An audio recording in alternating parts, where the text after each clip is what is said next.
জীবনের শেষ প্রান্তে এসে না আছে ভরসার মানুষ, না আছে 3 বেলা খাবারের নিশ্চয়তা। পঙ্গু ছেলেকে নিয়ে মানবেতর জীবনযাপন করছেন মা। তার দিন রাত প্রতিদিনই কাটছে অর্ধাহারে অথবা অনাহারে। টাঙ্গাইলের সখীপুর উপজেলার বহেরাতুল ইউনিয়নের আন্দি পূর্বপাড়া এলাকার বাসিন্দা শাহিনুর বেগম। জানা যায় 10 মাস বয়সী ছেলে মিল্টন ও তার মাকে ফেলে চলে যায় তার বাবা মোহাম্মদ মুস্তফা।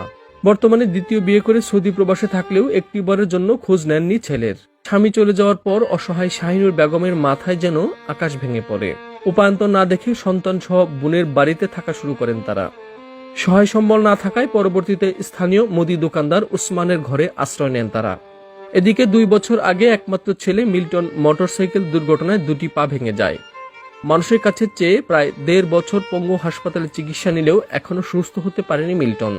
তার 2টি পায়ে রড বসানো হয়েছে। ডাক্তার জানিয়েছেন মিল্টনের পায়ে অপারেশন করাতে হবে। এদিকে মা শাহিনুর বেগমের মাথার উপর ছাদ থাকলেও নেই নিয়মিত খাবারের নিশ্চয়তা। ক্ষুধা নিবারণে আশেপাশের বাড়ি থেকে খাবার সংগ্রহ করেই কোন রকমে বেঁচে আছেন তিনি। জানতে চাইলে শাহিনুর বেগম কান্নাজড়িত কণ্ঠে বলেন, আজকে 2 বছর ধরে ছেলেটা বিছানায় পড়ে আছে। মানুষের কাছে চেয়ে ওর চিকিৎসা করাতে করাতে আজ আমি ক্লান্ত।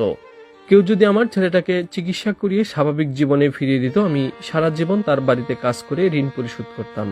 শাহিনুর বেগমকে আশ্রয় দেওয়া মুদি দোকানদার উসমান জানান, ওদের কিছু নেই। একমাত্র ছেলেটা পা ভেঙে 2 বছর ধরে ঘরে পড়ে আছে। আমরা এলাকাবাসী কিছু টাকা দিয়ে সাহায্য করেছিলাম, কিন্তু এখন এই পরিবারের পাশে আল্লাহ ছাড়া কেউই নেই। এমন অবস্থায় সমাজের বিত্তবানদের সহযোগিতার আহ্বান জানিয়েছেন মিল্টনের পরিবার।